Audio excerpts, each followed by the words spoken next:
नमस्कार दोस्तों, आज हम बात करने वाले हैं GRAC के बारे में।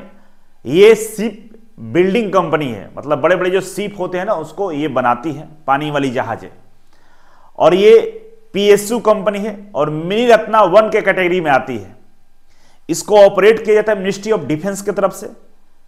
और समझ सकते हैं कि PSU कंपनी में नौकरी का मतलब जन्नत है। इस पर वीडियो भी मैंने बनाया था, उस वीडियो को आप देखिएगा क्या क्या फैसिलिटी मिलता है। बहुत अच्छी नौकरी होती है। ITI के बहुत सारे ट्रेडों के लिए भर्ती निकाली गई है।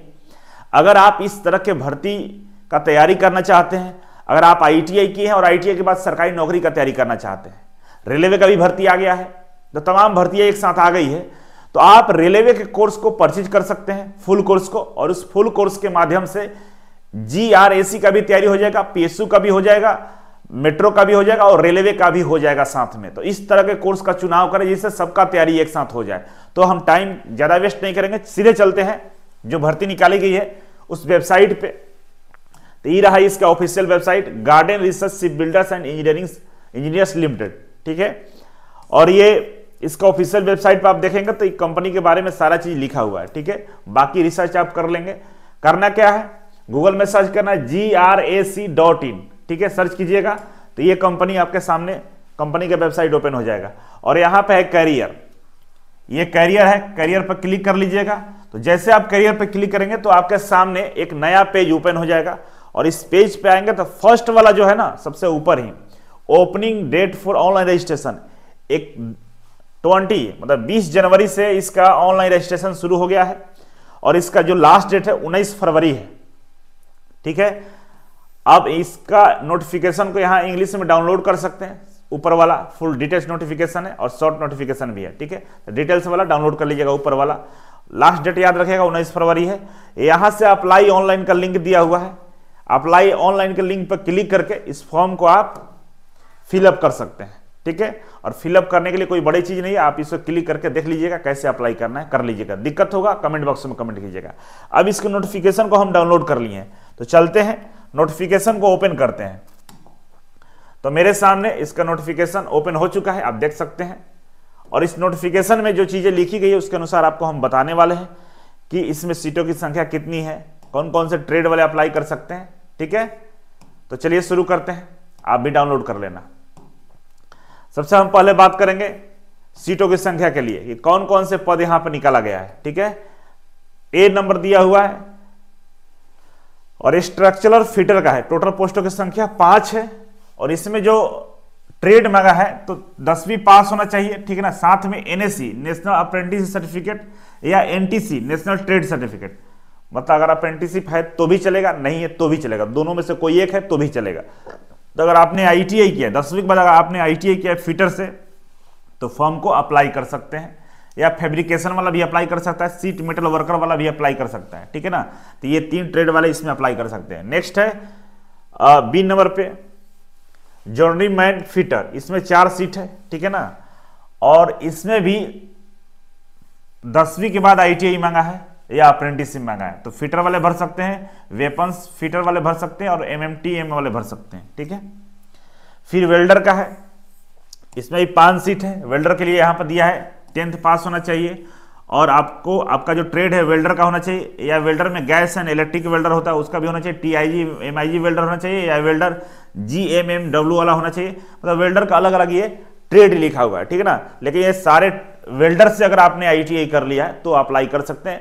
और वेल्डर में भी अलग अलग वेल्डर टाइप होता है, वो भी किए हैं तो भी आप अप्लाई कर सकते हैं, ठीक है। इसके बाद हम आगे बढ़ेंगे। C हो गया, D पे चलते हैं। तो D पे देखिए यहां भी दिया हुआ है क्रेन ऑपरेटर का, D नंबर में 5 सीट यहां भी है। और यहां पे दिया है इलेक्ट्रीशियन ट्रेड वालों के लिए, ठीक है ना। अगर आपने 10वीं के बाद इलेक्ट्रीशियन ट्रेड से ITI किया है तो आप इसमें अप्लाई कर सकते हैं। सीटों की संख्या पर कभी मत जाना, हर सप्ताह हर महीने भर्ती आती है, ठीक है ना। आप तैयारी करते रहेंगे, कहीं ना कहीं हो जाएगा। यही 5-4 सीटों पर हमारे बच्चों ने सिलेक्शन लिया है। और एक नहीं, 5 में से 4 EGV का ही बच्चे सिलेक्ट हो जाते हैं। तो आप ढंग से तैयारी करोगे तो कहीं ना कहीं हो जाएगा। भर्ती की कमी नहीं है, लगातार एग्जाम होते रहते हैं, ठीक है। इलेक्ट्रीशियन वाले इसमें भरेंगे। E नंबर की हम बात करें, मशीन ऑपरेटर में 4 पोस्ट है। इसमें जो ट्रेड दिया है मिल राइट मैकेनिस्ट या MMTM ट्रेड वाले इसमें अप्लाई कर सकते हैं, ठीक है।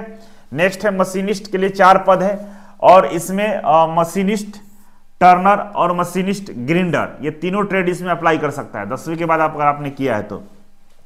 नेक्स्ट है पाइप फिटर में 7 सीट दिया हुआ है, और यहाँ पे जो ट्रेड मांगा है 10वीं के साथ पाइप फिटर अगर आपने किया या प्लम्बिंग ट्रेड से हैं, पाइप फिटर से या प्लम्बिंग ट्रेड से हैं तो भी आप अप्लाई कर सकते हैं, ITI होना चाहिए, ठीक है।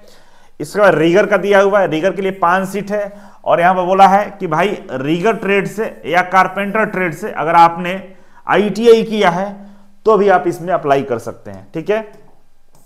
नेक्स्ट हम आगे बढ़े तो यहाँ पे मटेरियल हैंडलिंग ड्राइवर का पोस्ट दिया हुआ है, और इसमें 2 सीटें हैं, नंबर ऑफ सीटों की संख्या 2 है, और 10वीं के साथ अगर डीजल मैकेनिक से अगर आपने ITI किया और आपके पास हैवी व्हीकल्स ड्राइविंग लाइसेंस है तो भी आप अप्लाई कर सकते हैं।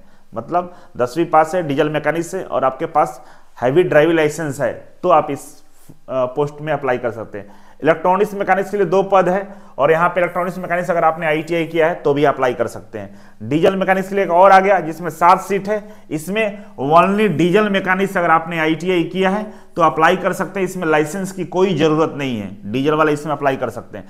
टोटल सीटों की संख्या की बात करें तो 50 है, ठीक है। टोटल कितना सीट है? 50 सीट है।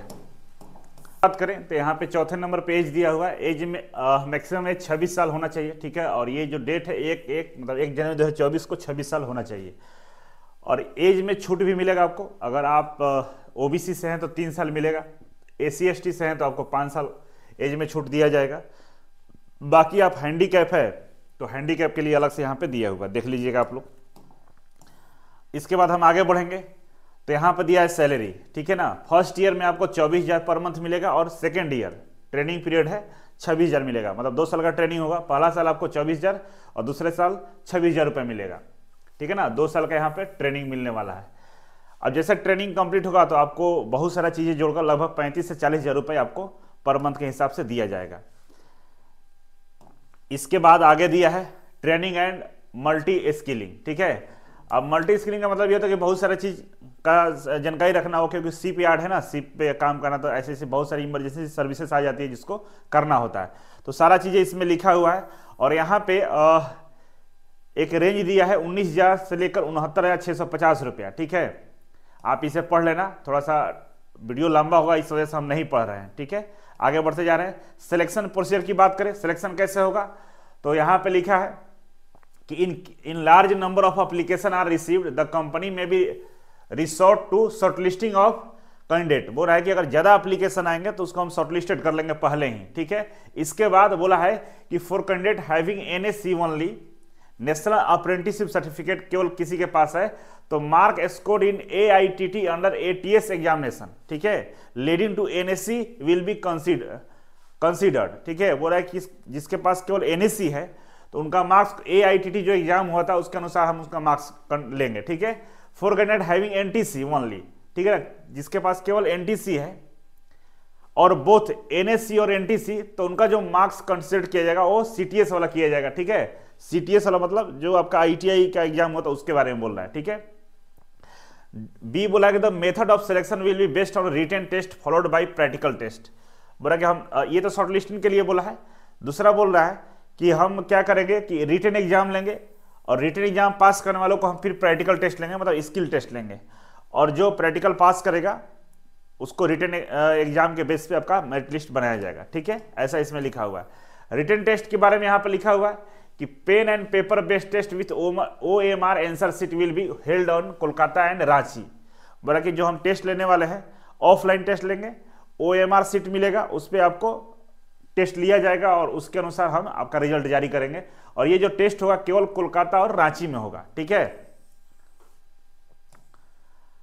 अब ये टेस्ट सेंटर के बारे में लिख दिया है कि आपको कोलकाता और रांची में ही, आप इसके अनुसार देख लीजिएगा, ठीक है। अब यहाँ पर दिया है कि रिटन टेस्ट जो होने वाला है उसका पैटर्न क्या रहेगा, तो पार्ट 1 और पार्ट 2 में होगा। पार्ट 1 में आपका ट्रेड रिलेटेड क्वेश्चंस होंगे, ठीक है ना, जिसमें जो 80 मार्क्स का होगा, और पार्ट बी में general knowledge, general aptitude, reasoning, mental ability test और न्यूमेरिकल एबिलिटी, मतलब जनरल नॉलेज है, मैथ और रीजनिंग है, जो 20 मार्क्स का होगा। टोटल 100 मार्क्स का ये प्रश्न पूछा जाएगा, और समय आपको 2 घंटा दिया जाएगा, ठीक है। क्वेश्चन मल्टीपल चॉइस होंगे, क्वालिफाइंग मार्क्स 50% होगा, ठीक है ना। In written test out of 100 marks 45% for SC ST OBC, ठीक है। 45% किसके लिए रहेगा? SC ST OBC के लिए रहेगा।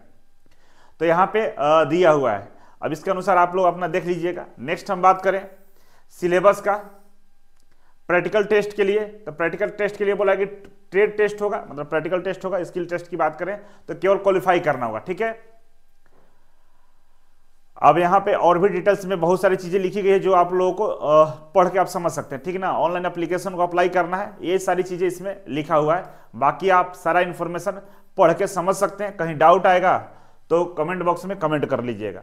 यहाँ पे डेट दिया है, स्टार्टिंग डेट आपका 20 जनवरी है, 20 जनवरी से स्टार्ट है, और क्लोजिंग डेट आपका 19 फरवरी है, ठीक है। Receipt of hard copy application signed by candidate along with certificate, ये आपको भेजना भी है, 24 फरवरी तक पहुंचना भी चाहिए। फॉर्म भर के आपको हार्ड कॉपी भी भेजना है, ठीक है। तो ये 24 तारीख तक पहुंच जाना चाहिए। Uploading admit card for written test, ये अनाउंस किया जाएगा, और रिटन टेस्ट जो होगा कोलकाता रांची में, उसका शेड्यूल भी अनाउंस किया जाएगा, ठीक है। तो ये चीजें आपको कर लेना होगा। Document verification and practical test, practical test के दिन ही डॉक्यूमेंट वेरिफिकेशन हो जाएगा आपका, ठीक है। ये सारा चीज दिया हुआ है। अच्छी नौकरी है, आप लोग इससे अप्लाई जरूर करना। और बाकी मुझे लगता है कि आप लोग समझ गए होंगे। मिलते हैं अगले वीडियो में, तब तक के लिए नमस्कार।